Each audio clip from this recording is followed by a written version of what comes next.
The day in Middle-earth started when they found a strange ship, twisted by the heat of the fall. Amidst the wreckage lay a young-looking man, but the suffering on his scarred face and scorched clothes spoke of distant wars. What intrigued them most, however, was the strange metal cylinder beside him, an object that pulsed with energy, emitting a vibration that was neither magical nor natural. Anakin Skywalker had fallen to Middle-earth. Elrond, cautious, ordered that the man be brought to Rivendell and sent for Gandalf, who was nearby. When the Grey Wizard arrived at the place where Anakin lay, he immediately sensed the strangeness of this being. It was not sorcery, nor the art of the elves, nor the shadows of the enemy. The lightsaber seemed alive, as if it contained the breath of the stars. As he held the hilt of the artifact, Gandalf glimpsed, for an instant, a torrent of images. Wars on distant planets, floating cities, a fallen temple, and a screaming child. It was as if he had touched the echoes of another world. When Anakin awoke, his words were broken by shock. He tried to stand, but his strength had not yet returned. He barely understood where he was. He spoke of a galaxy far, far away, of a war between light and darkness, of a man in a black cloak, and of an irreparable betrayal. Gandalf listened attentively. He was skilled at deciphering lies, but in Anakin's eyes there was something impossible to fake. Truth, despair, and remorse. "It was the Force," he said. "Something greater than anything else that pulled me here. Perhaps I was thrown here to die, or to start over." Over time, Gandalf proposed that they travel together. He wanted to observe Anakin more closely, understand his intentions, and above all, protect Middle-earth from something he did not yet fully understand. The journey through valleys and forests was silent at first, but soon Anakin began to speak. He told of the dark side of the Jedi and of the fall of the Republic. In return, Gandalf introduced him to the ancient teachings of Middle-earth, the subtle power of words, the magic contained in the music of the old, respect for one's roots and for time. An unexpected exchange was forming between the Grey Wizard and the Broken Warrior. Still, Gandalf sensed a latent pain in Anakin. It wasn't just the weight of the wars he carried. It was the guilt of someone who had made terrible choices. The connection between the two grew, and Gandalf began to see possibilities. When they decided to head for the Shire, Gandalf wanted Anakin to see the simple beauty of the world, hoping that it would touch him. But before they reached their destination, the wizard was summoned urgently to Isengard. So they parted ways. Gandalf went to speak with Saruman. Anakin, not wanting to attract attention, headed for Bree. Disguised among the strangers at the Prancing Pony, Anakin watched the inhabitants of that world with keen eyes. His posture was discreet, but his presence was dense, as if he were always ready for combat. When Aragorn and Gandalf arrived, he recognized them from afar. The reunion was silent at first, but soon the old wizard introduced him to the ranger. Aragorn, accustomed to judging men by instinct, did not like the aura surrounding this warrior. His eyes, sometimes calm, sometimes voracious, made him uneasy.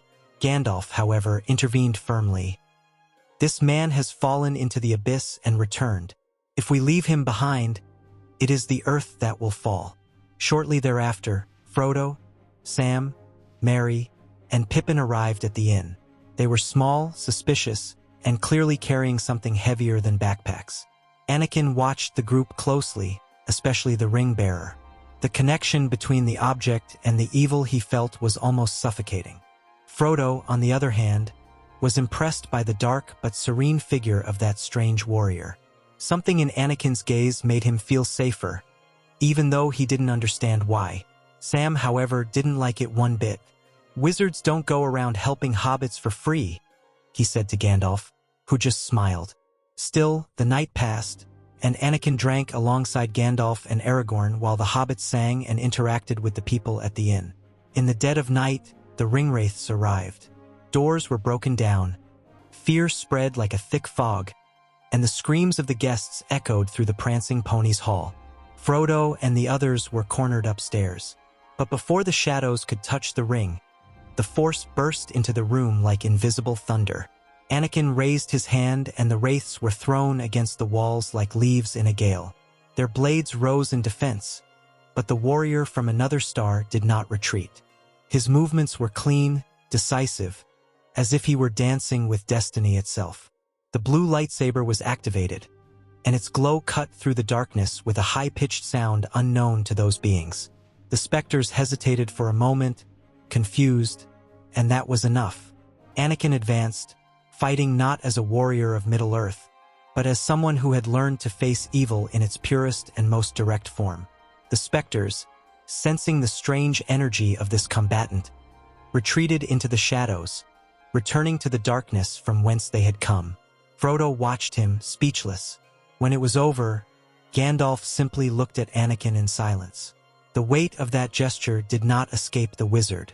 He knew that the fate of Middle-earth was already sealed, but perhaps, just perhaps, something had changed with the fall of that star.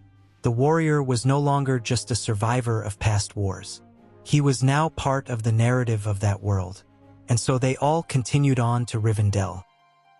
In the halls of Rivendell, where the echoes of voices from the past still seemed to whisper among the elven columns, Anakin walked through the gardens with Gandalf until he was led to the great hall where the council would be formed.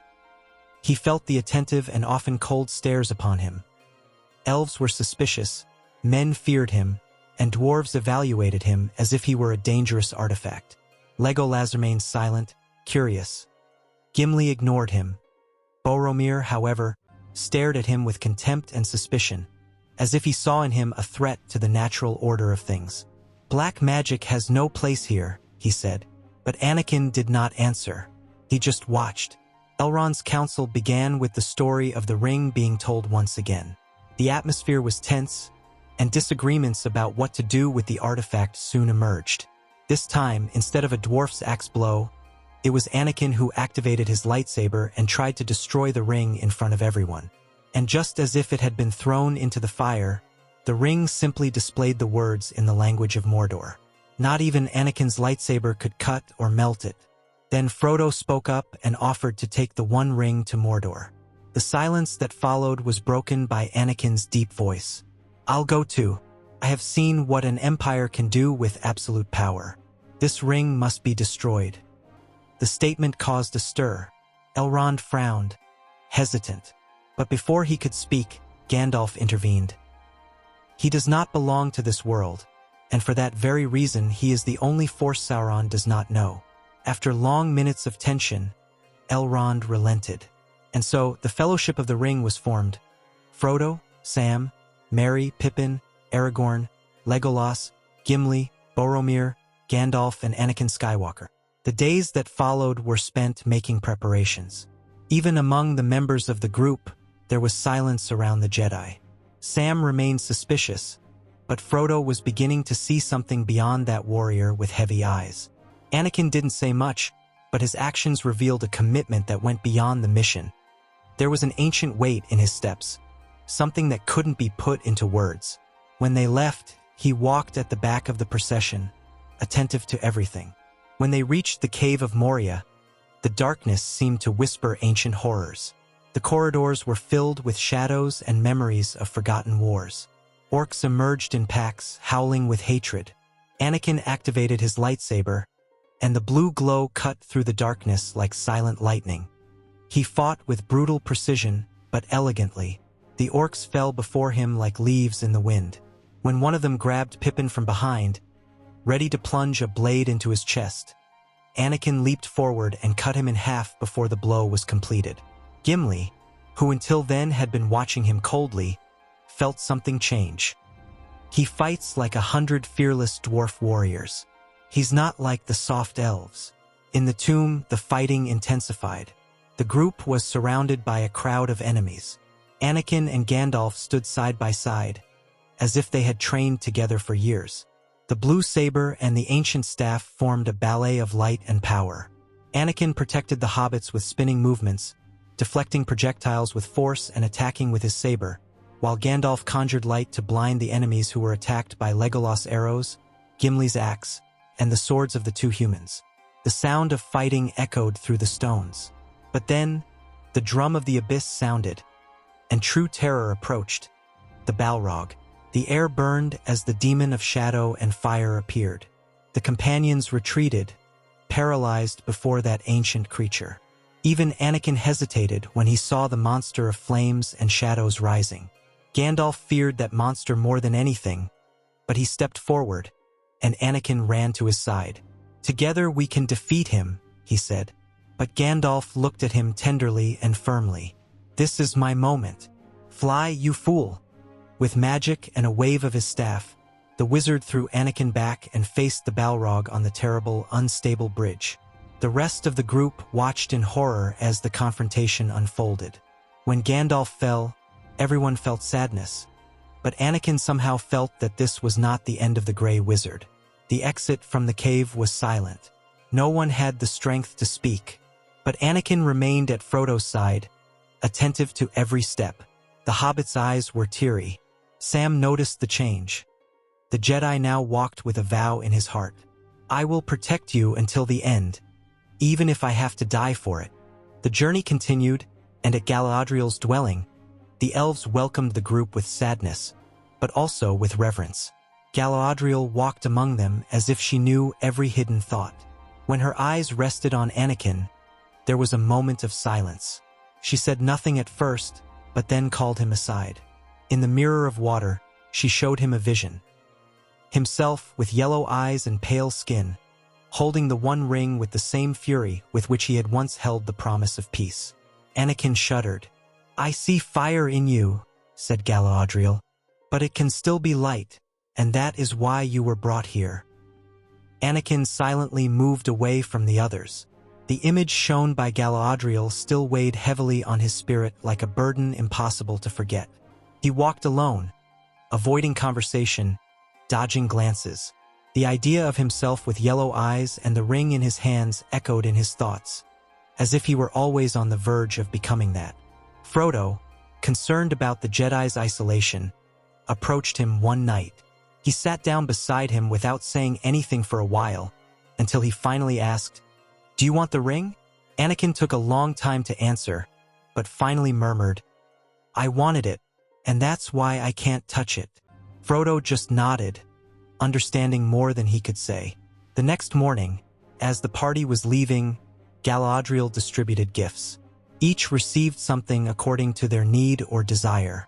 The hobbits received small items that would give them courage and help in dark times. Legolas received a new bow. Gimli received 3 strands of hair. When it was Anakin's turn, she stared at him for a long time. Then she handed him a small bottle containing a pure, liquid light, collected from a distant star reflected in the waters of Lothlórien. When night closes in around you, this bottle may remind you of who you still are. Anakin thanked her silently, and as the boats glided down the river, he kept the vial close to his heart, as a silent reminder of his promise. The journey continued tensely. Doubt about the next step divided the group. Frodo felt the weight of the mission increase with every turn of the river, and Boromir seemed increasingly restless. At the end of the afternoon, when the group stopped to rest, Boromir approached Frodo with sweet words, but his eyes burned with desire. He tried to convince him to take the ring to Gondor, to use it against the enemy. Frodo backed away, and when Boromir stepped forward to take the artifact by force, a sound cut through the air, the crack of the Force. Anakin appeared, his cloak fluttering, his lightsaber unlit but in his hands. With a quick gesture, he disarmed Boromir and pushed him with the Force, throwing him against a tree. Ashamed, the warrior of Gondor fled into the woods, overcome with guilt. Minutes later, a thunderous sound echoed through the forest, the horn of Gondor. Anakin did not hesitate. He shot like lightning toward the sound, the Force guiding his steps. He found Boromir surrounded by deformed creatures, Saruman's Uruk-hai. Merry and Pippin screamed, trapped by brutal arms. Anakin activated his lightsaber. The blue buzzing tore through the air, and the enemies hesitated. They had never seen such a fast weapon or such a fierce light. With fluid and precise movements, Anakin cut down his enemies, dodged blows, and used the Force to hurl creatures against trees. Boromir, though wounded, reacted and fought alongside him. The fight was brief but intense. The Uruk-hai, trained to kill men, were not prepared for Anakin's style. A deadly dance that combined speed, jumping, and perception beyond sight. Merry and Pippin were freed. Boromir survived with minor injuries thanks to Anakin's arrival, and the enemies fled in panic. Frodo, watching the fight from afar, knew he couldn't leave alone. His instinct told him he needed this warrior by his side. When the battle was over, the group reunited. Aragorn, Legolas, and Gimli arrived shortly after, and everyone, including Sam, continued on together. The decision was silent but firm. There would be no division. Frodo remained silent, but his presence at Anakin's side spoke louder than words. They walked together to the riverbank, where they decided to rest before crossing. The Jedi looked at the small bearer with renewed respect. "You have a strength you don't even know you have," he said. Frodo just smiled. For the first time since he had arrived in that world, Anakin felt that his presence was not only tolerated but necessary. With the threat temporarily defeated, the group reformed their bonds. Boromir, wounded but repentant, apologized to Frodo. The Hobbit accepted. There was no time for grudges. Darkness hunted them, and they needed each other. Meanwhile, the surviving Uruk-hai staggered back to Isengard. Dirty, wounded, and humiliated, they reported their failure to Saruman. They told him of a man wielding a sword that seemed to be physical fire, who knocked down warriors with invisible gestures. The white wizard listened in silence, his fingers interlaced under his chin. "He is not of this world," he muttered. "He does not play by the rules of those who created us, nor by mine." His eyes narrowed as he contemplated the flame of the threat. A warrior from the stars, faster than steel, more powerful than common sorcery. The balance of power had shifted, and that was not acceptable. In the underground chambers of Isengard, Saruman walked to the center of his tower and looked again at the black, dry substance piled in reinforced barrels. It was gunpowder, a recently discovered weapon that only he knew about in this world. "If I cannot defeat him with metal, I will do so with fire and light," he said. His eyes flashed with malice. Smoke rose, and sparks exploded in cruel silence. The time of the sword and the bow was coming to an end. Saruman smiled. He knew that the war was just beginning. The shadows of the journey grew thicker as the group continued toward Mordor. Frodo, Sam, Merry, Pippin, Aragorn, Legolas, Gimli, and Anakin advanced in silence, their eyes alert and their hearts heavy. On a starless night, while everyone slept under a stifling sky, something crawled among the rocks. An almost inaudible whisper crept across the ground. "Precious, precious. He is ours." Gollum, deformed and hungry, tried to sneak up on Frodo, his eyes shining with greed, his trembling hands ready to kill. But before he could even touch the ring, he stopped, suspended in the air, immobilized like an invisible puppet. Anakin had sensed his presence with the Force and captured him before the fatal blow. He approached the creature, saber in hand. "You tried to kill him," he said in a low voice, filled with anger. Gollum trembled, emitting high-pitched squeaks, struggling to break free from the energy that suffocated him. Anakin raised his hand, and the glint of his saber reflected in the creature's frightened eyes. "You should not exist." But at that moment, a calm voice broke through the wind. "Is he what you fear you will become? Is that why you act with such violence? Or is it because of your promise, traveler from another world?" Everyone turned. There, ahead, enveloped in a light as bright as dawn, Gandalf walked in white robes, his staff glowing like a living torch. His presence filled the field with warmth and hope. Anakin stepped back, slowly lowering his arm. The group rushed to him, embracing him with tears and amazement. Frodo touched him, as if to make sure it wasn't a dream. Sitting around a small fire, everyone listened as Gandalf told them what had happened. After the fall in Moria, he had faced the Balrog for days and nights in an abyss beyond flesh and light. And in victory, his soul had been taken by the very powers that had created him, which had brought him back to life. reborn as Gandalf the White. "I was sent back," he said, "because there was still work to be done, and part of that work involved Gollum. Not because of what he is, but because of what he was." Gandalf told the story of Smeagol, of the fish, of the murder, of the ring, and of the slow and utter corruption. Everyone listened in silence, even the hobbits. Anakin, looking down, felt something touch him. Gollum, now free of his bonds, looked at Gandalf with reverence. "Master, don't hurt Smeagol." "No, no," he hissed. But when his eyes met Anakin's, he cringed. That one burns with eyes of fire. He is dark, yes, yes." Anakin said nothing. Although he respected Gandalf's decision, something inside him did not trust that creature. Even so, Gandalf allowed Gollum to flee free to wherever his heart desired, for the precious would never be his again. And so the group continued, through dark valleys and cold caves, advancing through the darkness as Mordor drew nearer. But the closer they got, the more Anakin felt the ring calling him. An inner voice, seductive and powerful, whispered promises of order and glory. One night, amid the silent rocks, Anakin almost surrendered. His body trembled. The Force seemed to ebb and flow like a restless tide. It was then that he remembered Galadriel's gift. He took the small vial of starlight from his pocket and held it in his hands. The light it gave off was soft but steady, and for a moment, it silenced the darkness within him. He sat down beside Frodo, who offered him some elvish bread, and together they shared the silence. The light not only dispelled the outer darkness, it calmed the spirit. With its help, Anakin resisted, not with fury, but with choice. The journey continued, and at last the black gates of Mordor appeared on the horizon. They were immense walls, infested with black towers and sentries. The army gathering there seemed countless. Orcs, trolls, beasts, all prepared to defend the heart of Sauron. Faced with this sight, the group hesitated.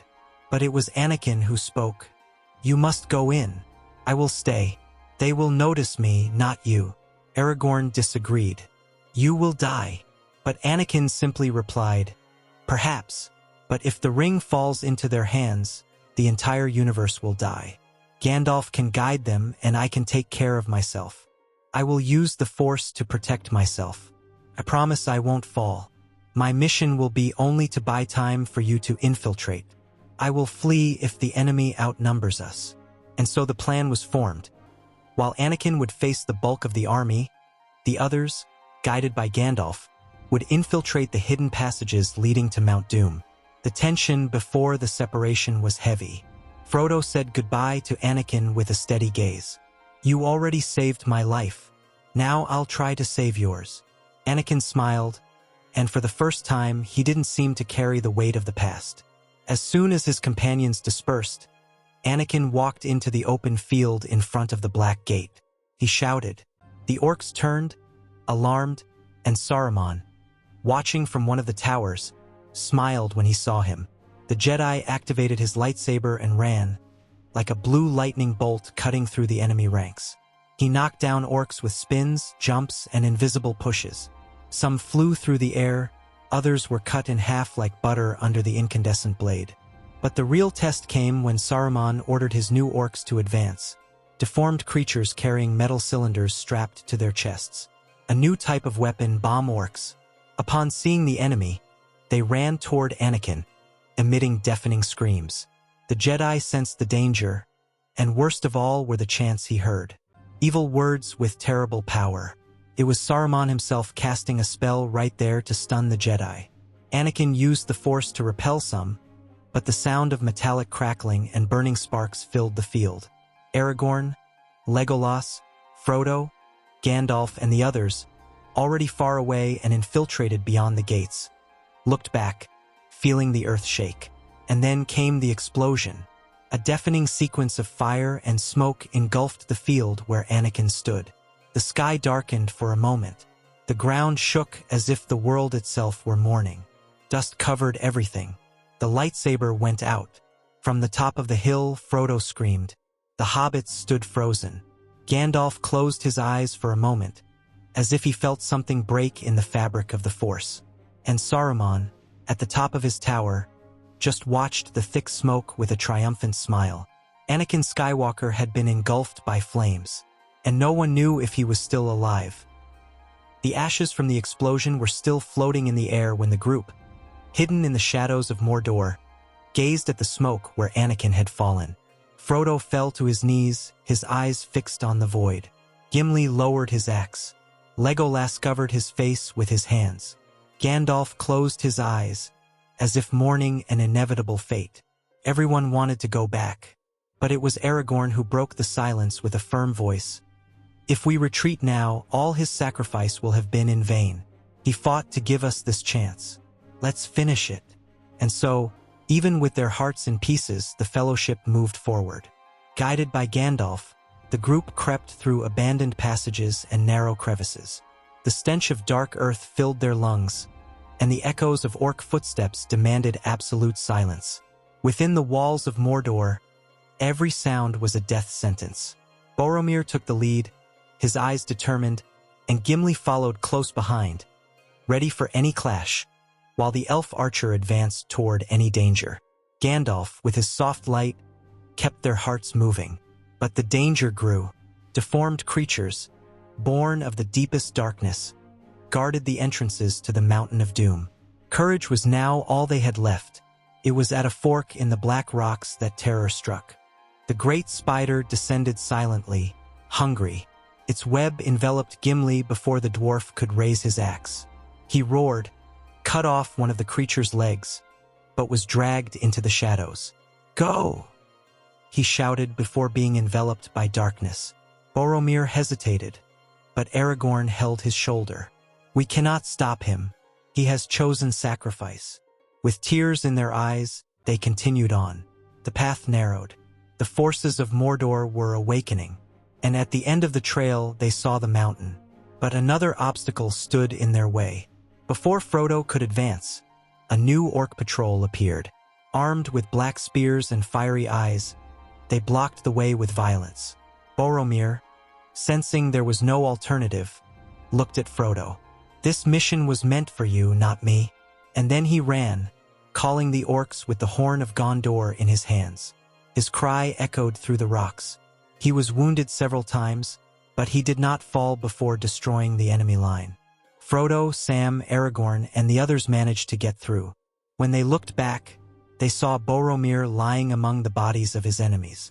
The horn was broken, but the way was clear.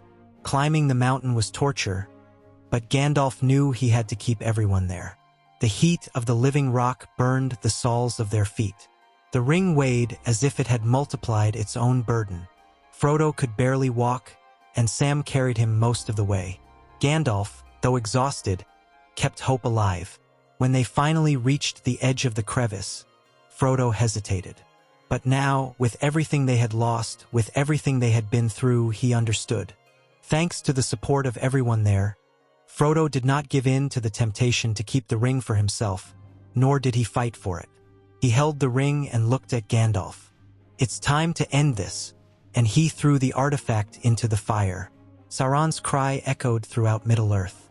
An implosion of power shook the heavens and turned the top of that volcano into a river of deadly lava. Towers collapsed, the gates of Mordor broke, and the black clouds dissipated in seconds. The volcano's fire gushed violently. Frodo and Sam fell, exhausted, as the mountain shook. Gandalf, realizing the end was near, raised his staff and called the great eagles that appeared in the skies, gliding over the chaos. One by one, they rescued Frodo, Sam, Aragorn, Legolas, and the others. As they flew through the illuminated skies, they could see the orcs in despair, fleeing like cockroaches. Even with Sauron defeated, Saruman did not surrender. He tried to unify the remaining hordes of Uruk-hai and orcs, promising revenge. But it wasn't long before the armies of men, led by Aragorn, arrived to fight. The battle was intense, but with the orcs disorganized, victory was inevitable. Saruman tried to flee, but Gandalf intercepted him at the gates of Isengard. The old white wizard, now dark and deformed by his ambition, raised his staff, But Gandalf did not hesitate. A clash of magic began. Light against shadow, air against fire, words against roars. Saruman looked at Gandalf's white robes and taunted him for them. He tried to set the ground on fire, create illusions, break his opponent's mind, and use his magic to throw Gandalf against rocks and walls. But Gandalf was above it all. With each blow, his light grew brighter. In a final flash, Saruman's staff broke. Gandalf was far more powerful than Saruman had ever been. The former white wizard fell to his knees, defeated. "Kill me quickly," he whispered, but Gandalf only lowered his staff. "You are already dead. All that was left in you was consumed by pride and shadows. I will offer you the other cheek." And he turned away. The war was over. The armies were released. The darkness receded, and peace began to dawn on the plains of Middle-earth. Aragorn was crowned king of Gondor with all the peoples gathered together. Legolas paid tribute to his dwarf in every speech. Elves, dwarves, men, and hobbits were present. A new era dawned. Frodo and his friends returned to the Shire, bearing invisible scars. But they also carried the certainty that they had saved the world. At a ceremony held in Elrond's old hall, Gandalf stood before the leaders of all the peoples. In his hand was Anakin's lightsaber. There was a traveler from another world among us, a man who fell from the heavens, bringing with him light and darkness. His name was Anakin Skywalker, and if today the sun shines upon us, it is because he gave his life so that we might defeat the darkness. The entire hall fell silent. Gandalf continued, his voice firm but broken. Anakin came from a distant place, where battles are won not with metal swords, but with lightsabers. He was tempted by power, tested by suffering, and yet he chose to fight for a world that was not his. Today he is no longer with us, but I do not believe he has perished. I believe he has merely returned to the place from whence he came. And then he raised his lightsaber, and the room was filled with light. No words were spoken for several minutes. Only the tear-filled eyes of those who understood that hope sometimes comes from where you least expect it. But in another world, far beyond the stars, something was awakening. Anakin Skywalker opened his eyes with difficulty. He was breathing heavily, his senses confused. He was in Coruscant, in his home. The Jedi tried to sit up, feeling as if he had traveled through time. Images flooded his mind. Gandalf, Frodo, the ring, his actions against dark monsters, the light of Galadriel. Was it just a dream? He muttered. But when he turned, he saw an impossible object on the table beside him. The vial of starlight. The glow was identical, pure, constant, warm. Anakin picked it up with cold hands and felt its warmth. As he touched it, he smelled the inn where the prancing pony had been, heard Elrond's whispers, Gimli's cry, Frodo's silence, and above all, Gandalf's advice. It had all been real. He pressed the vial to his chest and closed his eyes. That world had not been just a refuge. It had been a reminder, a lesson. When he opened them again, he stood up firmly. The dark side still haunted him, like an ancient shadow, but now he knew he carried a gift that would help him in times of darkness. That light, offered by a strange and beautiful people, would guide him. Anakin took a deep breath and left the room, the vial tucked into his belt. Outside, the towers of Coruscant glistened in the morning sun. The Senate debated, ships crisscrossed the sky, and war raged in distant corners of the galaxy. But inside, something had changed. This time, he knew he would not fall for the lies of the dark side.